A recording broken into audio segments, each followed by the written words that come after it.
thank you so much, Claire. I'm a bit worried because I don't think we're going to be able to take it to a more informal level, because we're going to be quite informal, don't you think? Yes, I think we are, of course. I think we should be. We've just been we've just been talking about lipstick. How to put lipstick on with a mobile phone, which I didn't know. But now we're both feeling a bit lipstick. We're feeling quite lipsticky now. So should we get into the serious, literary head business before we, turn into loose women or something like that up here? Nothing wrong with loose women. Tessa, I'm so thrilled to be doing this. I love, love, love this book. Will you start by reading us a little? I think I boringly said, well, the opening is pretty good, but it is a bombshell opening, isn't it? It's funny, when you have a new book and you start taking it round, you don't know which bits you'll read and which bits will fall into place. And this one, the opening is sort of irresistible because it starts with a very big thing happening. But I am finding there are some bits inside the book that I can take out and read as well. But it's nice to read this. So this is the very beginning. You need no explanation as to who anybody is or where we are or what's happening. They were listening to music when the telephone rang. It was a summer evening, 9 o'clock. They had finished supper, and Christine was listening with intensity, sitting with her feet tucked under her in the armchair. She recognised the music, although she didn't know what it was. Alex had chosen it. He hadn't consulted her, and now she stubbornly wouldn't ask. He took too much pleasure in knowing what she didn't know. He lay on the sofa in the bay window with a book open in his hand, not reading it. The book dropped across his chest. He was watching the sky outside. Their flat was on the first floor, and the sitting room window looked out over a wide street lined with plane trees. A gang of parakeets zipped across from the park, and the purple-brown darkness of the copper beach next door fumed against the turquoise sky, swallowing the last light. A blackbird silhouetted with open beak on a branch must be singing, but the recorded music overrode it. It was the landline ringing. Christine was dragged away from the music. She stood up and looked around her to see where they'd put the handset down when they last finished with it, probably somewhere here among the piles of books and papers, or in the kitchen with the washing up. Alex ignored the ringing, or only showed he was aware of it by a little irritable tension in his face, always liquidly expressive, foreign because the eyes were so dark, outlined as if they were painted. This effect was more striking as he was growing older, and brightness was leaching out of his hair, which used to be the colour of tarnished dark gold. It was more likely to be her mother on the phone than his, or it might be their daughter Isabel, and Christine wanted to talk to her. Giving up on the handset, not bothering to fish in her bare feet for her espadrilles, she hurried up the stairs, taking them two at a time, she could still do it, to where the phone extension was in their bedroom in the attic. The music carried on without her in the room behind, Schubert or something. And as Christine dropped onto the side of the bed and answered the phone breathlessly, she was aware of the sweetness of a tumbling succession of descending notes. This room they had made under the sharp angles of the roof held in all the heat of the day and was thick with smells, traffic fumes, honeysuckle from the garden below, dusty carpet, books, her perfume and face cream, the faint body staleness of their sheets.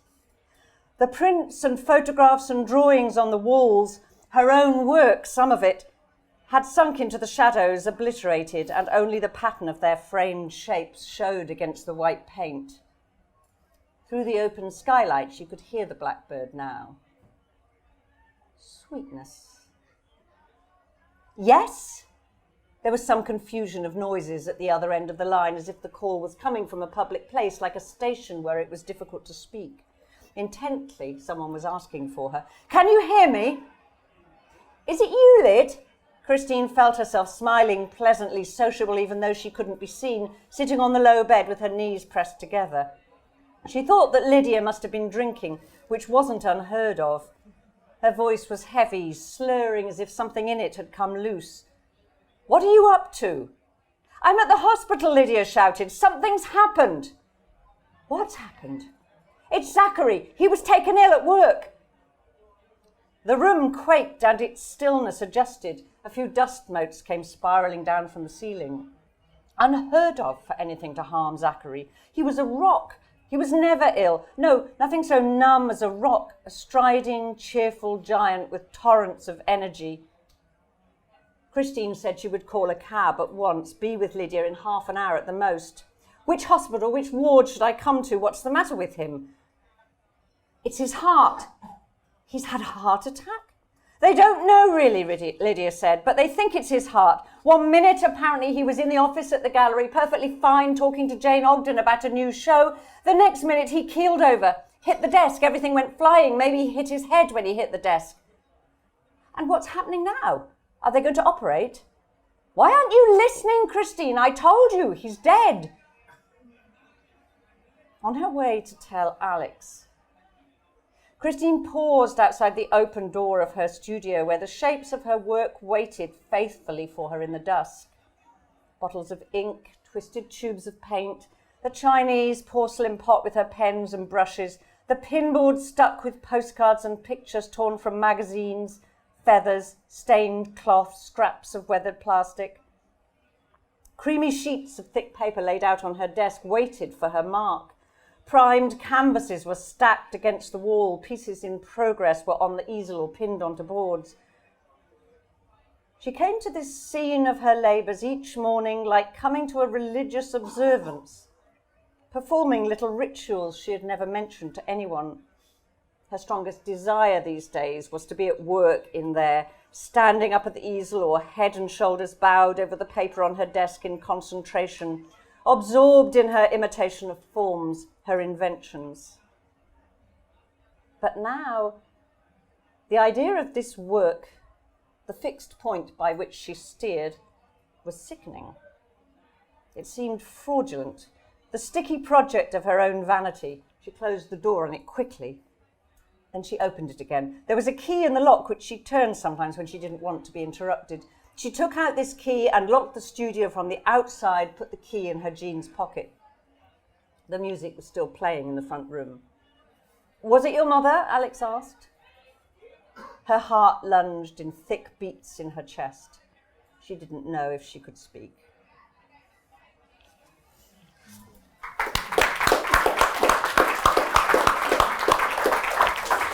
Thank you so much. I wanted to ask you first what it's like when you begin a novel with your 4 principal characters there or not there. Not there. One at the end of the phone, another dead, but still on the page in front of us.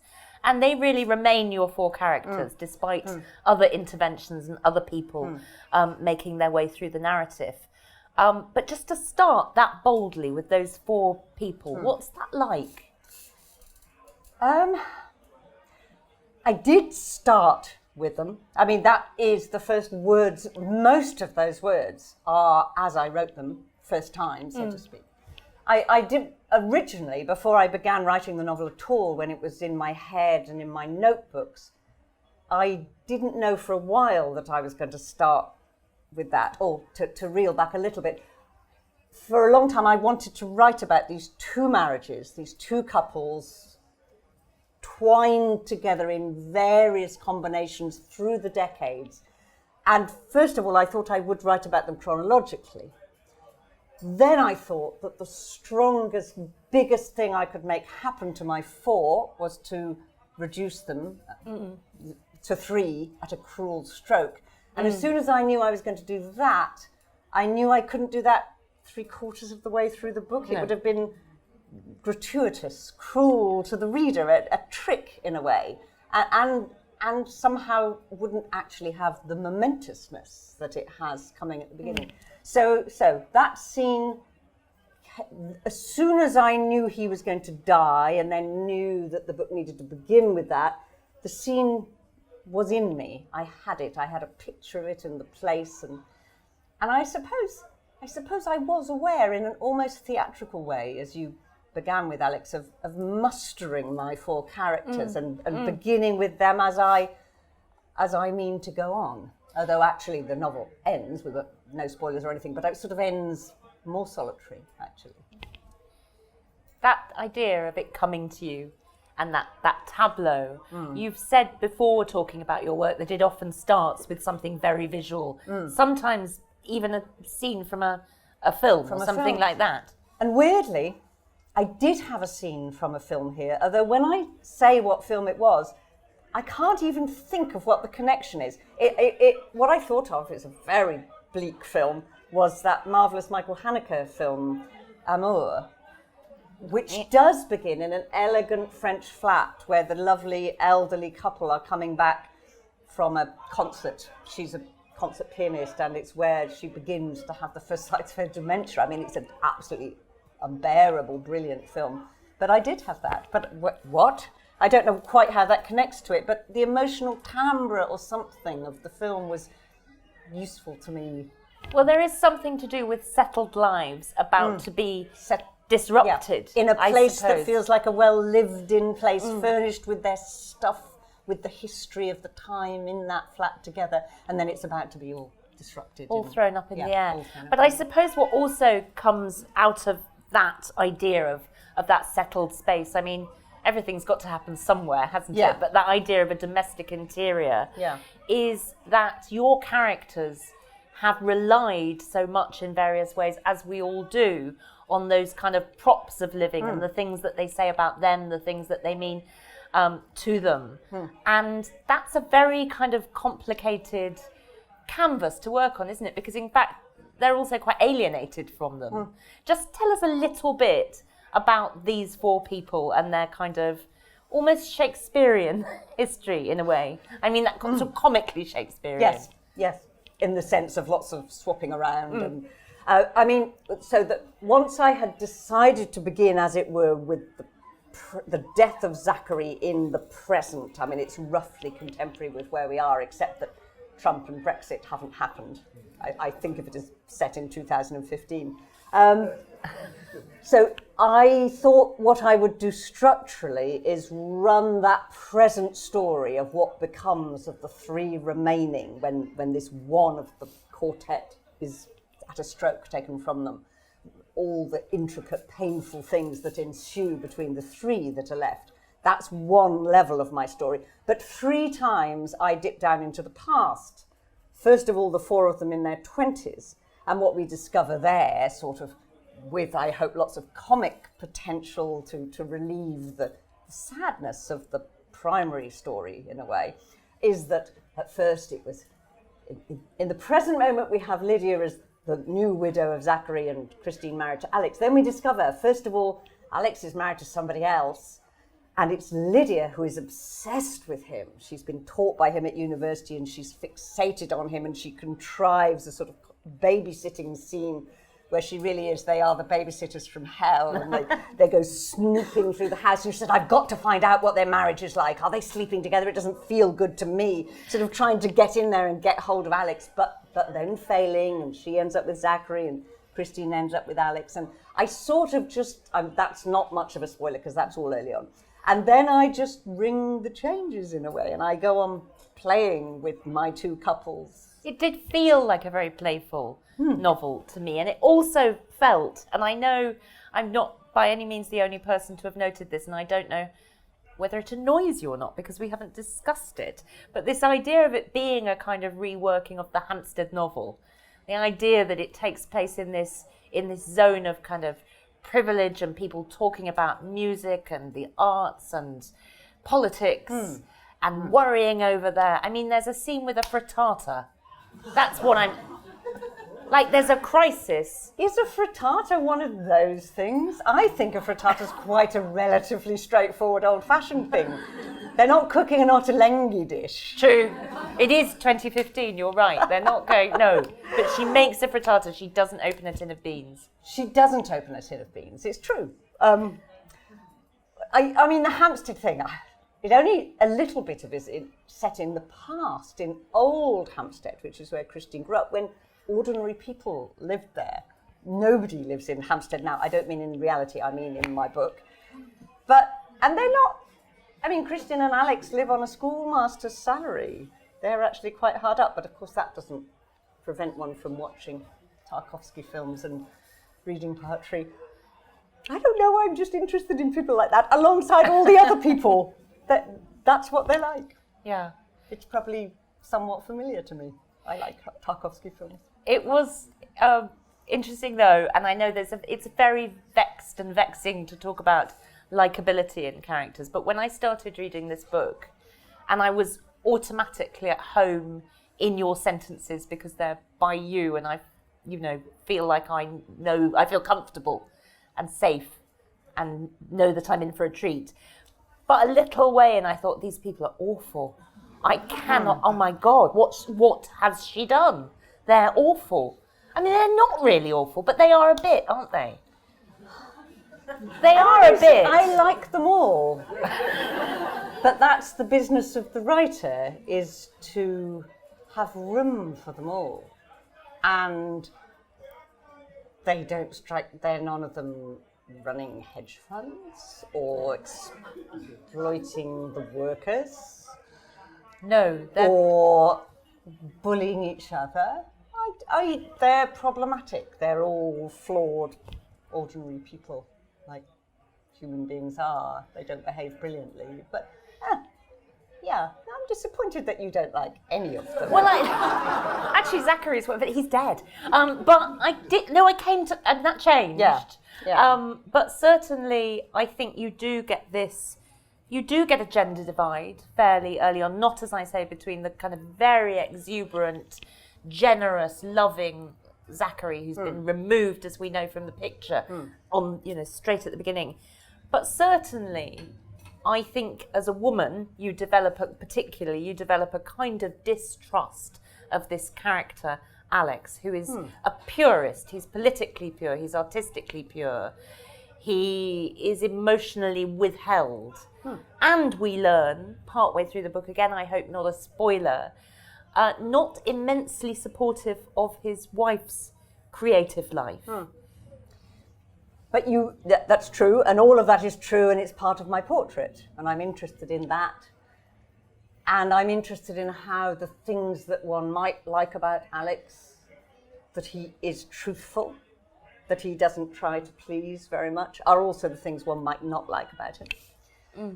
It's true, and it's a problem in the book. It's put in there to be something serious, that he probably doesn't like his wife's art very much, but you can't command your liking. You can't decide that it would be nice to like your wife's art, therefore you will. So if you don't, you don't. But is there not also the sense that he just doesn't quite take her whole idea of being an artist sort of seriously? Is that fair? Yeah. Yeah. So that's just a thing in him. Yes. And there it is in the book alongside all the other things about all the other people. And I hope that the book doesn't, or any book that's any good, it doesn't go around sort of skewering people on judgment skewers. It sort of says there's a whole cluster of possible judgments circling around this man and this woman and what they say and what they are and what they do. And they're all in play, but there's no last word. Yeah. That's how I kind of feel that writing when it's open and truthful works, because that's sort of how I really perceive judgment works at its best. And life. And life. That it doesn't close down finally. I mean, obviously there are some people and some acts that it needs to close down on finally and firmly, but mostly where people are doing their best to get by, to live largely and imaginatively, then there needs to be lots of space around themselves and their acts. Can I ask you about Christine, who is our focus, really? I mean, she is in a sense our kind of central... There's a lot more written from her perspective. Yes, yeah, and we kind of go through the whole thing more from her point of view, I think, than anyone else's. We do. And the fact that she is an artist and that you picture her almost sort of closing up her studio, and for some reason that you don't, purposely don't articulate precisely, unable to return to it. Not, I think, we believe, not simply as a matter of being grief-struck, but somehow she's separated from her art. I was terribly interested in that portrayal. I think it is just that little bit I just read. It happens right at the beginning of the book, that it's obviously the centre of her life in her 50s, whatever her marriage is. And, there are things, if you like, to critique about Christine inside that marriage as well as about Alex. Whatever her marriage is, something has shifted, and the centre of things for her is in that room doing that work. And then this death comes, this death of a close and intimate, loved friend, and somehow makes it impossible. What's happening there?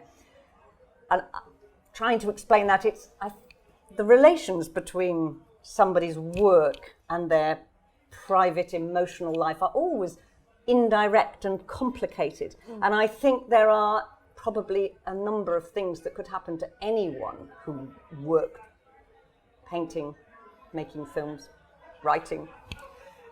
There are things that could happen in your private life which simply severed the place from which creativity comes and made it seem not only inaccessible but actually grotesque. And that's sort of what. That's a very interesting thing. The whole relations between the making work of art and the living work of life, and how they work together, and that there are things from the life side, if you like, which could just crush, at least provisionally. It does that sort of view, which you it's so skillful in the book, because you don't actually portray her having constant sort of wrestling matches with herself about it. It's just there, almost like a sort of black hole, that studio. As soon as I give her that key, I've got a very useful thing that I can bring up from time to time. She sort of moves it from her pocket to her handbag, and then at some point she can't even quite remember, but she's put it into a pot in the kitchen. It's the key. That's all I need to do is just have it. I do have it a bit there. more than that, obviously, but have it there. Yeah, have it there. Almost just flickering on the edges of our. Yes, because this problem that has arisen for her work is not something that can be resolved by thought, or let's try and sort out what's going on here. That isn't going to solve it. Who knows what mysterious thing will solve it eventually? But it is interesting, isn't it? As I read it, that she is the female artist, not entirely kind of licensed by her husband's approval. She has had other roles in her life, many of them.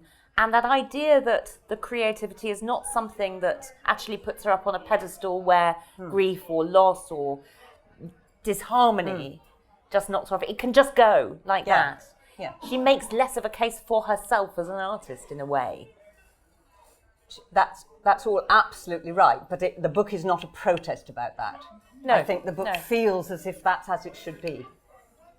And I don't know that I can imagine the woman who would have gone back in the next day and thought, let's make a painting about Zachary's death.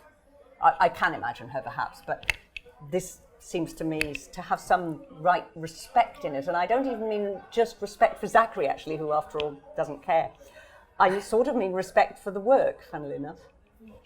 And this, as we're kind of talking, it's sort of putting me in mind of so many of your other books where all sorts of things come up, all sorts of things about motherhood, marriage, childbirth, infidelity, politics, sexual politics, larger scale politics, as it were.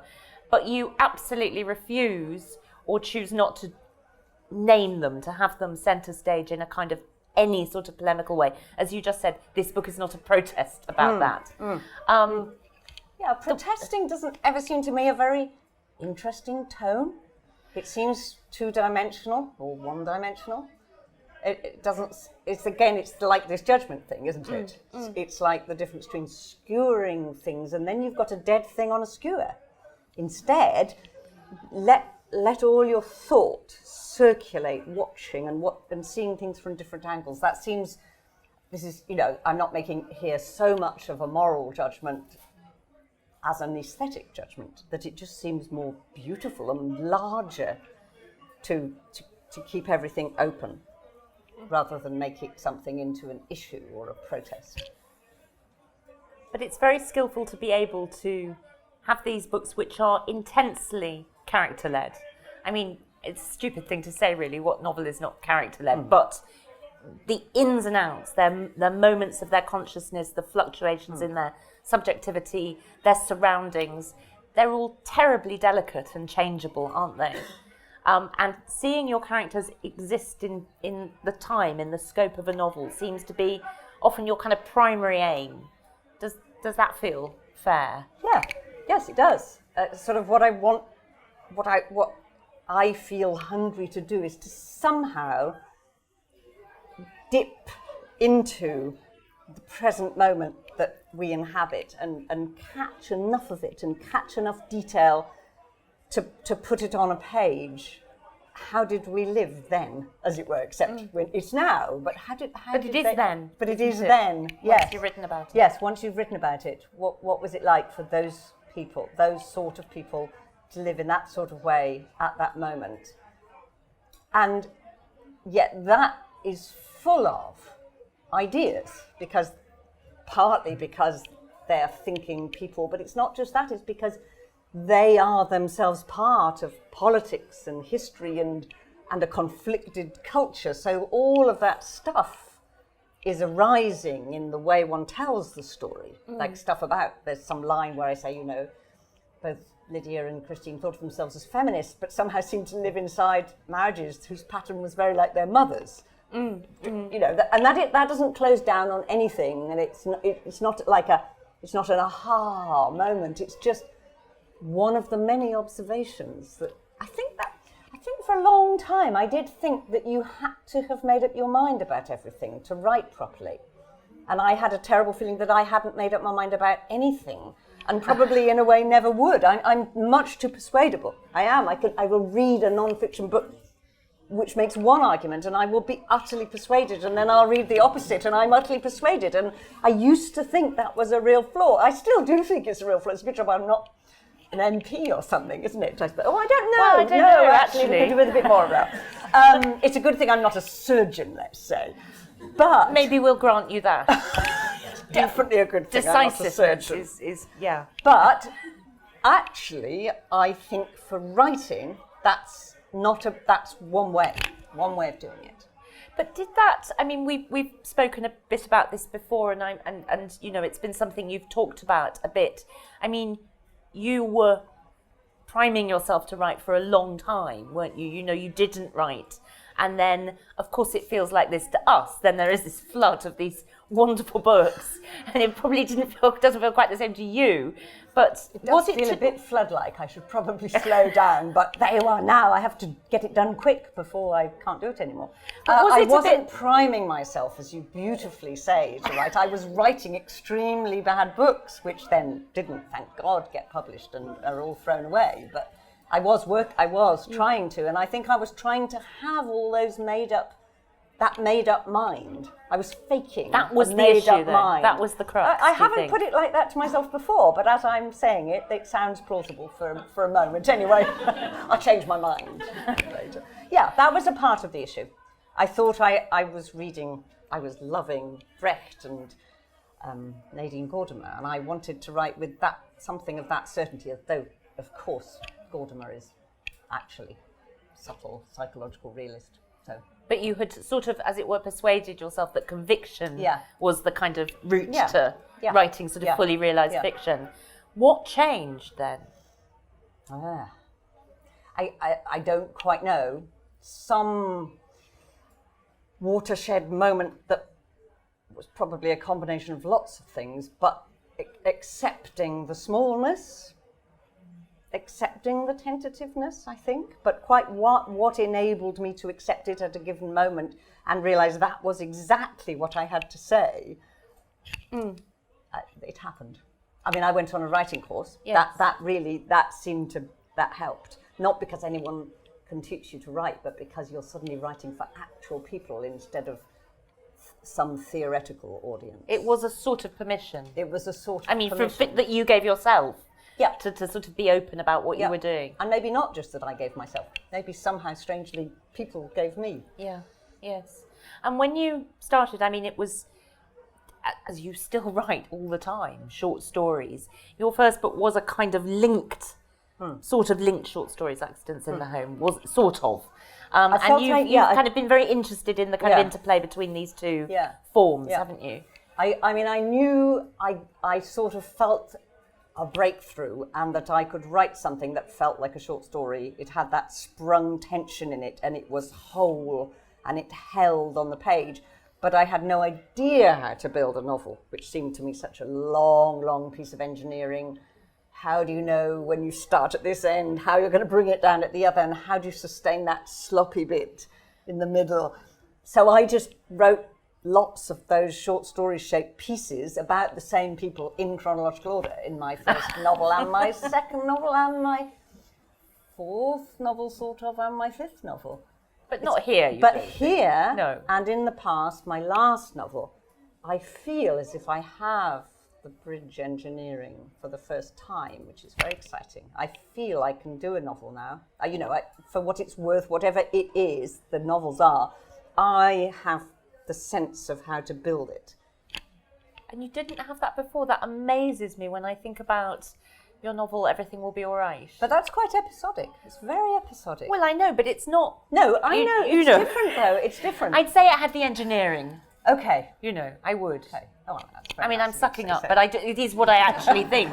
I'm very happy with But that. think of that. I mean, that was really, a decade ago that you wrote that book? More. Yeah. But thinking about the past, which I'm sure lots of people here have read, I mean, again, a wonderful novel, and as its title suggests, it does go back into the past at various points, sort of, and occasionally explosively. Just once. Yeah, just once. Just the once. In the middle section. You did a very, I mean, that was people in a space that wasn't their own exactly. Yeah.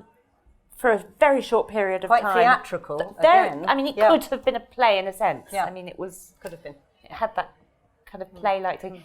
Do you like to set yourself these kind of different challenges? I think it's more a matter that as you're doing the one thing, you have an urge to do the other thing. So I conceived of the past, which is all, or was originally just going to be in that 3 weeks in a house in the country when I was writing Clever Girl, an episodic novel that covers 50 years of a woman's life. And I wanted to do the opposite, and I wanted to have lots of room to let them converse together and talk together. And so I did, although that produced its own problems, and there was a slackness in the middle. So that's when as I was writing, decided to drop back into the 30 years ago and put that middle section in. And I think as I was writing the past, with its concentration, I conceived the desire to do another, as it were, one with a long span. So it is this sort of feeling... A slight reaction to what the last thing was. This feeling that, okay, the architecture... You've got a sense of this architecture that is exciting and interesting to kind of play with now. I wonder if I could ask you a little bit about love, which there is in this book, lots of. But my goodness, people don't always have a great time being in love in your books. They don't have the worst time either. It's not kind of Anna Karenina. You'll be glad to hear. But it is... I'm a bit disappointed. Oh, God! It's like a sort of exquisite torture. I keep disappointing you. But you know what I mean. Of course I do. You know what I mean. Yes. It's true. I think I'm not very romantic. There is lots and lots of love in the book. Lots of it. Yeah. Of the companionable kind, the friendship kind, the parental kind, the filial kind. But romantic love, I have Lydia, and I like Lydia. She's quite bad and heedless, but she believes in it. And in the end, I don't want to say too much, but I think in the end, Lydia not only sort of gets what she wanted, but it's real. It's real. If you believe in it, it makes it so. And Christine is hopelessly she isn't me, but she probably shares my rather feeble capacity for romanticness, which has nothing to do with not loving. Or do you mean sort of drama? Do you mean dramatic love? Red roses. That stuff, and Valentine's Day, and declaring that you can't live without somebody. Yeah. That stuff. Do you know what I mean? I do know what you mean. And I think the thing is, if you read a lot of novels, that kind of gets knocked out of you, and probably that's just as true if you write them as well as reading them. I think if you live quite a lot of life, it can get knocked out of you, unless it's just in you. And if you have it in you, then you probably make it be so. Lydia is just as old as the rest of them, and she is. And she has, and somewhere Alex says to her, when Lydia talks about having loved one person all her life long, he says that is an act of will. You have willed it to be so. And she says, how does anybody else live? So I give that there are just that many shades of people, and it's all true when you think it's true. Before we get some questions from the audience, I'm going to ask you, I suppose, a little bit about the title, but what it betokens. This idea of the kind of later acts of life, the bit where you're actually supposed to be set in your stone. You're supposed to be in your space with your partner in one way or another. The characters in this book, partly as a result of this trauma, actually cast off that notion in a way, don't they? And they behave, as it were, like people much younger than them. But always, I hope, with a consciousness of time's winged chariot behind them. For the writer writing about, we can look at your books and see you writing about different times in people's lives. What was it like to write about this kind of sort of middle-aged with just the hint of after middle age coming across the horizon? I just felt, it sort of felt truthful. The evidence of my eyes is that actually all the drama doesn't stop when you reach 40. On the whole, people don't settle down into slippers and retirement home. They just, stuff goes on happening. Stuff happens to people. I've always loved that for the purposes of story, maybe for the purposes of life as well, but certainly for novels. Amazing things happen which force you out of your familiar pattern and your comfort zone, and of course that's what one can write about. There are actually, now I think of it, smaller characters. There are two absolutely fantastic mothers-in-law in this book. Both the mothers-in-law, in completely different ways, and very, very different people, are kind of terrific. Were they these minor characters that you they're fun? I'm glad you like them. Yeah, they were fun. My Czech mother-in-law, I sort of, for a while I think Isabel, the granddaughter, does call them Czech granny and English granny. But I wanted to make more of that. The Czech one I just made up, but I sort of loved her and thought she was funny and yet believable and real. And I made the other one up as well. She isn't that like my mother, but just a little bit, where she's trying to persuade poor Christine that if only she does her hair differently and wears nicer clothes, she might be able to get her man back. Actually, I've undercounted the mothers-in-law. Then there's the landlady, the pub landlady. And of course, I'd forgotten. Yes, indeed. So yes, there's some strong older characters, none of whom show any signs really of stopping, do they? No, and not aging really, not in that way. No. Shall we have some questions from the audience? Yes. I love a quick hand. Yes, but it's coming. Speedily arriving. Thank you. I suppose it's a comment and then a question. I really enjoyed the book. I loved the sense of fluidity between the characters, and particularly looking at it from a sense of power play between the characters, and there's power play from the very first page in an almost Jamesian sense. And I'm aware that you've written a critical text on James's later novels. That's the comment. The question is that I'm now rereading it much more slowly and really enjoying the rereading even more. But I did sort of think, perhaps I'll take it as an audible text. And I listened to the 5-minute clip on Audible from Abigail Thor and thought, no, it's a literary novel, it's got to be read. But my question is, What do you think of the performance of the text, and perhaps do you have any input as an author? It's a really good question, but it question. slightly catches me unawares in that I don't think I knew it was finished and out there. So I haven't listened. This is just a question about the audible version for anybody kind of right at the back who didn't hear, which is read by Abigail Thor. What they do on the whole is send me 3 or 4, 5 or 6 people who I choose the one that sounds best to me, and I often don't necessarily know those voices.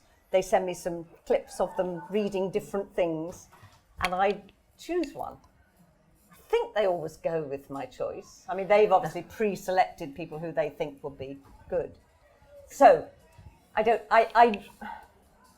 can remember with another novel, London Train, listening into a bit of one of the audios and being a bit appalled by the extravagant accents. I think when the poor actress has to read all these hours of your book, they sort of entertain themselves by... So anyone I'd mentioned came from Birmingham was sort of talking like, in a thick Brummie accent, and anyone I'd mentioned from Yorkshire, even if they were a lecturer in French, was sort of speaking. So that slightly disconcerted me, and the truth is that I feel funny about it. I am delighted for it to be done. I can't think of anything more wonderful, and I love it that people are listening to so many books and listening in the car and listening on their headphones and everything. So I'm wholly for it. But because I've written the words, I know how I want the sentence to be inflected. And actually it's happened to me there's something they did in America where I was talking about the book, and they have an actress. She was brilliant, but it was still, I kept thinking, oh no, not like that. Because I've got it inside my head how it should sound. But I don't think that's very relevant to the end result. That's just me because I wrote it. Do you listen to other books, but you're not an audio I'm not actually, listener? No. But I love it that it's there so that if ever I can't read horror of horrors, then I can listen.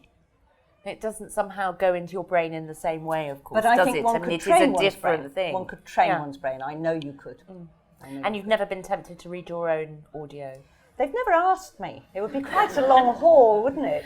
I believe it takes a long time, I think. But, some writers do. I love to read, so maybe I should suggest myself. I don't know. I'm wary Actually, of that. you have read, when I think about it, you have read. I read because the short you read stories. the short stories for the New Yorker podcast. Whenever there's a short story in the New Yorker now, they want you to read it and put it on a podcast. So I do. I read the stories very happily. I saw Tessa at something a while ago, and I said, God, I went to sleep listening to you last night. And it was a really disconcerting thing to say, and I don't know why I said it, but I did. I wasn't offended. Good. I like the thought of it. Let's have so just halfway down, and then there's somebody right at the back. We'll come to you after. We'll make our way down, ladies. I think your writing is absolutely exquisite. And when I read you, I think of great female writers of the past, like Iris Murdoch, Elizabeth Bowen, Elizabeth Taylor, who's kind of sticking out of the bookshelf over there. But your writing is so influenced by the past. Couldn't you give us your 3 kind of most formative female writers? It would be undoubtedly Elizabeth Bowen, who is probably... Nobody has a favourite writer. It would be ridiculous to have a favourite writer, and how could it not be Tolstoy or Chekhov or somebody? But maybe it is Elizabeth Bowen. Do you know, I'm going to say something so ridiculous. I think Elizabeth Bowen is every bit as great as Henry James, and I love Henry James. And I really have been testing that thought, because it's a sort of forbidden thing to say, but I think it's real. There are things she doesn't do that James does, but there are things he doesn't do that she does. So I love Elizabeth Bowen. At the moment, I'm loving Mavis Gallant, the wonderful Canadian short story writer. I find is like a pure adrenaline shot in the veins. It's marvellous stuff. so unsoppy.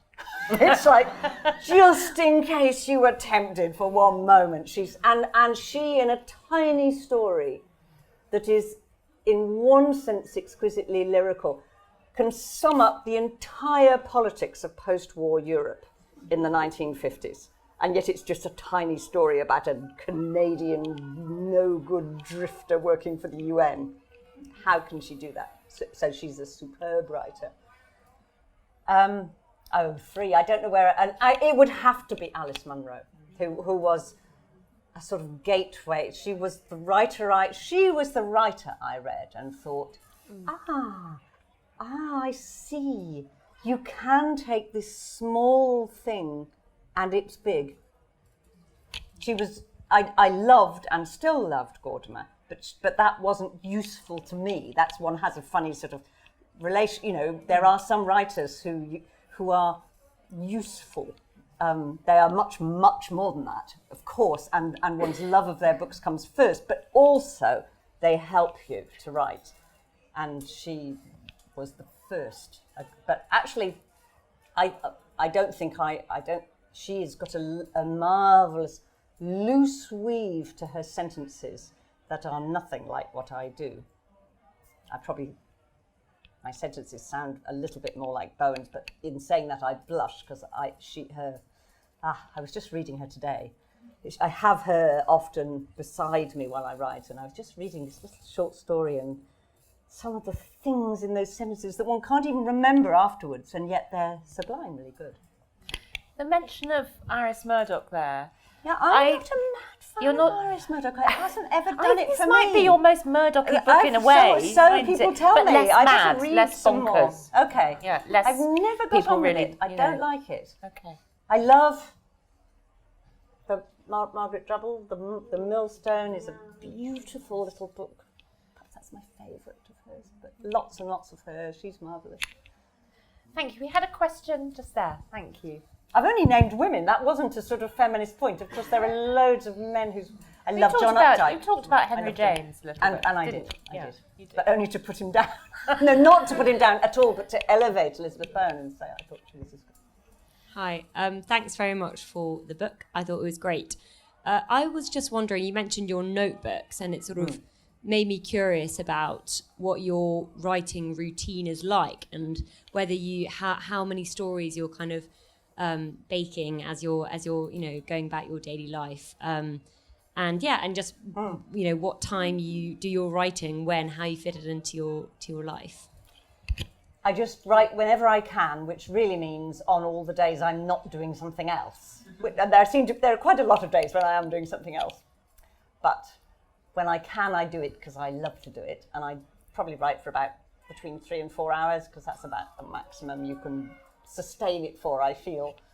And I write straight onto the computer, really, but I always have a notebook open, and the notebook has a double function. It becomes so vain to think anyone would be interested in this because it's sort of ridiculous, but anyway, as you've asked, I'll tell you. So in the back, there might be plans and ideas for a story or ideas for a novel. That's exactly what I was putting down in there today. But at the front, it's a working book that's open beside the computer. And something really weird goes on. So I'm stuck for the next bit. And then I'm trying out things. Now, why can't I try them out on the computer? I don't quite know. But it's as if that's a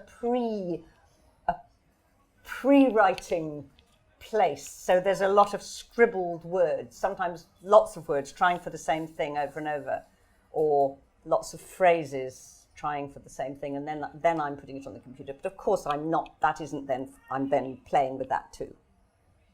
And I will also have another file on the computer called extras, where when I'm taking chunks out thinking, oh my God, that's horrible, I put it in there in case I change my mind. Because it doesn't seem so horrible the next day. It sometimes doesn't. It sometimes doesn't. And are those extras sometimes also things that aren't horrible, but you think, this is a lovely little scene or vignette, but it's not the working rhythm's here. wrong, it's distracting us, absolutely. It often is that, actually.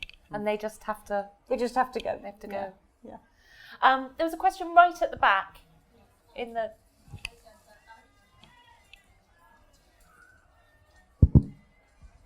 Hi, I discovered your work on The New Yorker and I fell in love with your stories. I'm focusing on writing short stories myself, and you've been one of the writers that have been useful to me in finding my voice, as well as you said, there's writers that you love, but they're not doing what you would like to do. Whereas you focus on family relationships and making the ordinary extraordinary, like sort of simple everyday life, or something like unclogging a drain, and the beauty in that, which I love. I was wondering if you have any advice for a novice writer or someone emerging in their writing, as well as how to go about finding a mentor.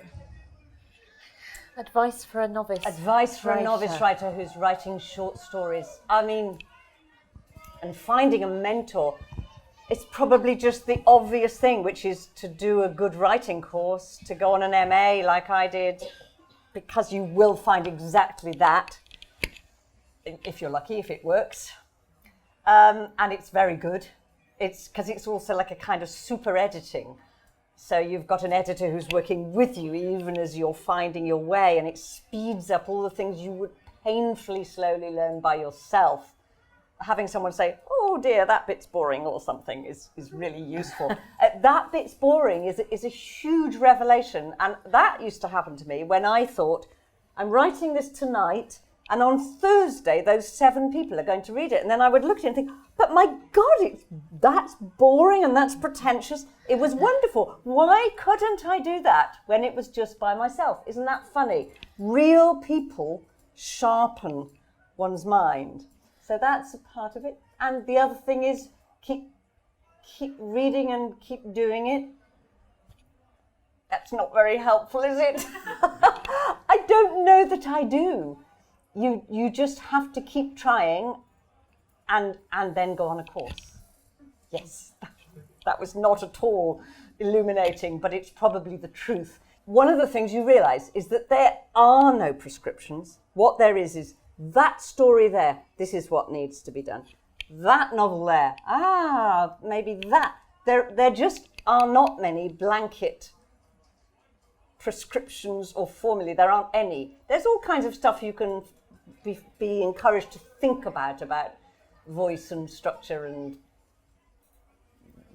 tone and point of view, which sounds like a technicality but turns out to be very fundamental. We haven't talked about that at all, but I swap the point of view around between my protagonists, but much more than that, I also avail myself of omniscience quite a lot, and I watch all of them, and I watch them in a way that no one of them could see. I see the 4 of them together, and that seems to me a resource in narrative that is a really rich one, if you like it, if it's your thing. And it's also one of those extraordinary techniques, isn't it? Because you don't announce to us, the reader, that you're going to switch from now we're going to, and this is me knowing everything. That doesn't, we really don't know. It's like a trick. What you've got to do, this is something that crops up with students, if you are going to do that, you've got to do it early on. You can't write from one perspective till page 72 and then suddenly shock everybody by becoming omniscient and seeing everybody. It's part of the contract you have to establish quite early on with your book. Yeah. Unless you have different sections in which you do it from the perspective of different people, that works. Then it's all about the formal announcement, isn't it, in a way? It is, exactly that.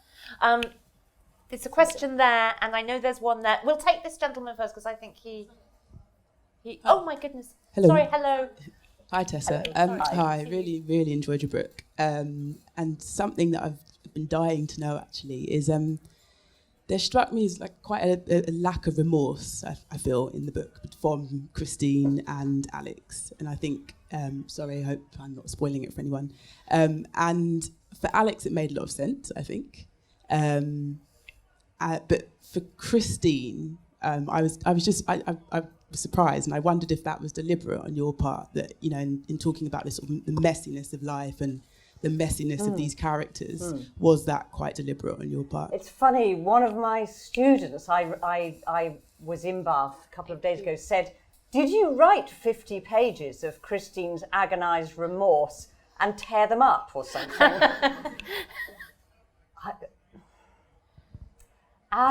Does that just reveal some terrible moral absence.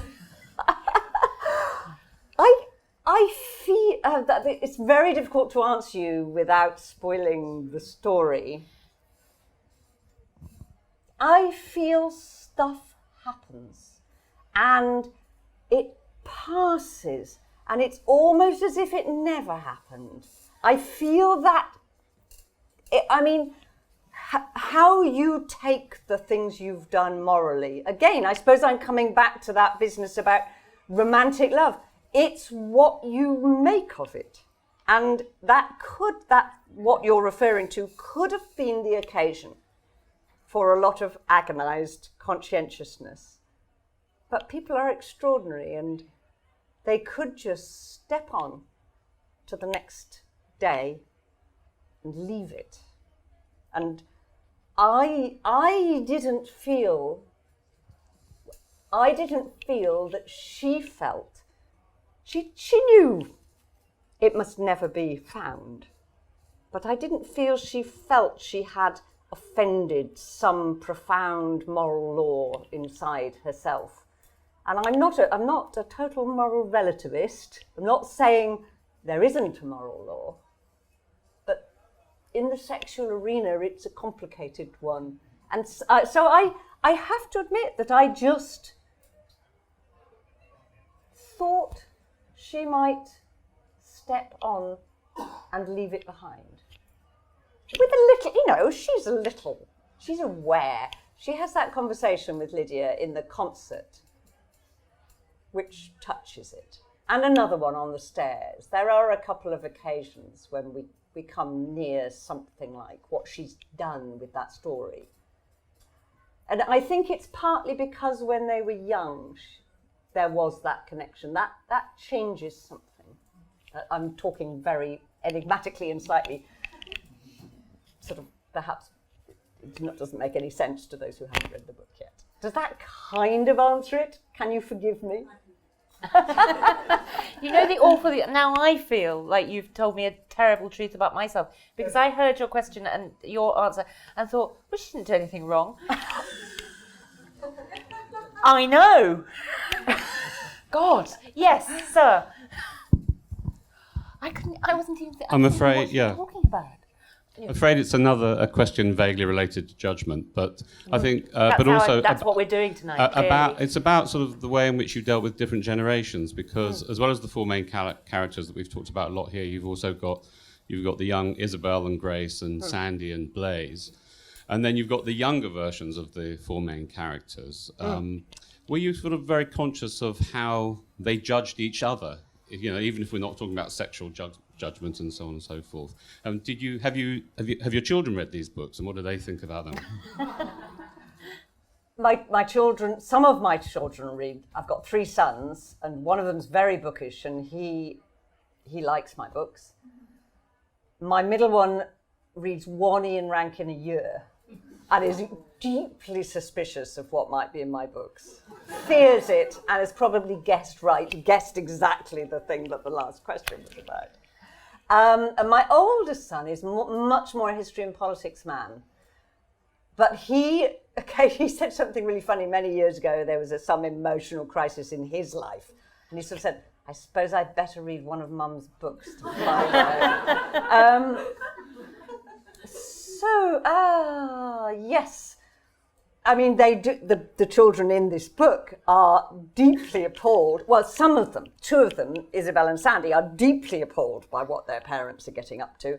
I rather love Grace, who says, if it makes them happy. And I think those 2 possibilities are both real.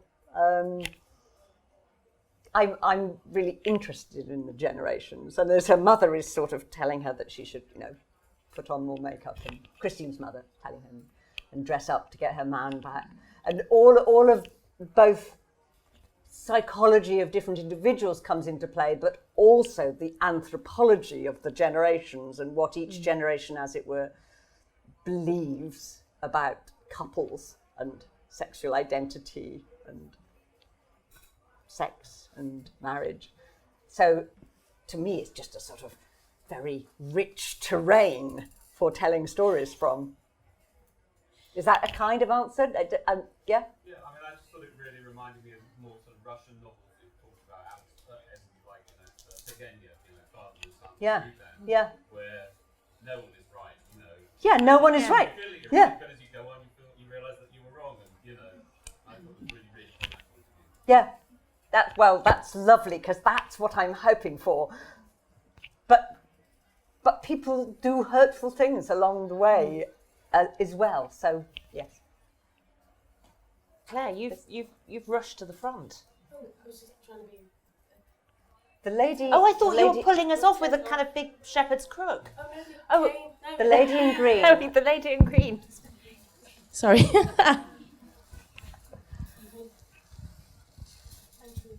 So thank you. I love the book. I'm a big fan of your work. And Elizabeth Bowen, yes, 100%. I have a question, and you may feel inhibited from answering it because it would be like a spoiler, but I was very interested that you picked up at the beginning of your discussion about the studio and locking it up. And I love the way that there's no big explanation about why that should be. There's no big cause and effect. It's just something that she does. But I wondered if, and you also revealed that you wrote that. What we read is pretty much what you set down initially. So did you have a resolution to that in your mind when you fixed that early on? Yes. Because I did.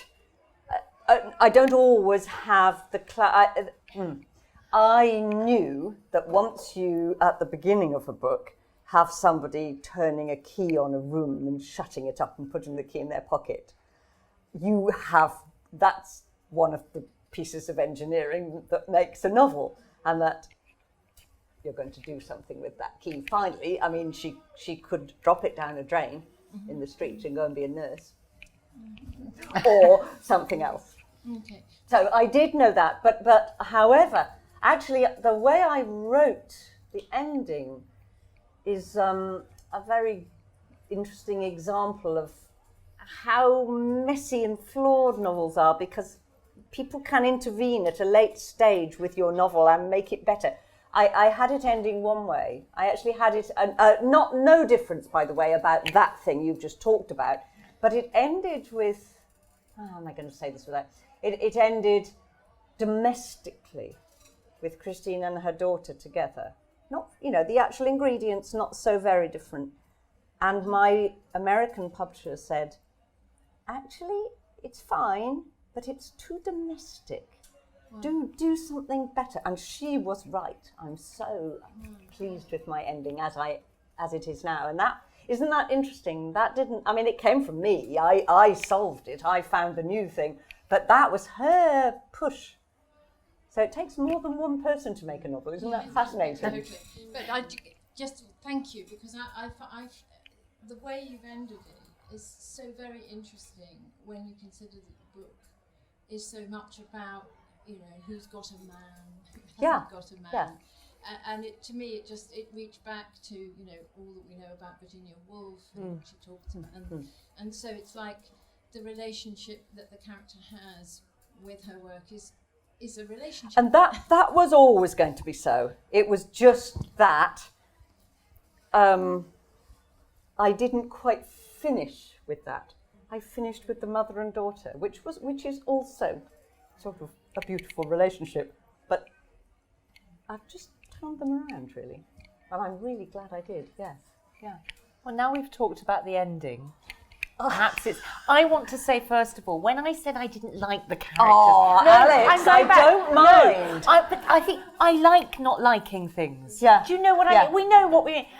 Also, can I just say something about the frittata? The reason I remember... I make a really good frittata, and I've never do. thought about it as a very posh food. No, it wasn't that it was posh. It was that who would have the kind of wherewithal in a crisis to think, I'm going to make a frittata. But the reason I remember it... Yes. It's easy, but you know what I mean. I have to tell you something about Alex. She isn't a very good cook. I've never eaten your food, but you told me the story of your Christmas cake once. That's different. Not being able to make a Christmas cake is really... All right, I don't so maybe think. you are a good cook. Are you? not for me to say. So she doesn't know that a frittata is a common or garden thing. The thing that I remember about the frittata, I'm saying, this is why it's stuck in my mind, is that the character, in great emotional distress and anxiety, makes a frittata and then sprinkles salt on it. And it's the lemon salt, juice. Lemon juice juice and salt. that I Makes it remember. so much better. In defence of my character, she makes the frittata at a very early stage, before she's in any distress and anxiety. Oh, She's God, just I've waiting for misremembered him it. to come back. In my version, She makes beating it furiously. calmly and cheerfully, and the angst develops post frittata. Tessa, as ever, a complete joy to talk to you. Thank you so much. Thank you, Claire, for having us here. Thank you, and Claire. Thank you, Alex. everybody Thank at you, the LLB Tessa. Bookshop. And you're going to sign now, but you're going to tell me what to do, aren't you? No, I literally want to thank you all for coming, for your comments, contributions and questions, and most of all, ask you to help me thank Alex Clark and Tessa Hadley. Thank you. I'm so sorry for insulting your cooking.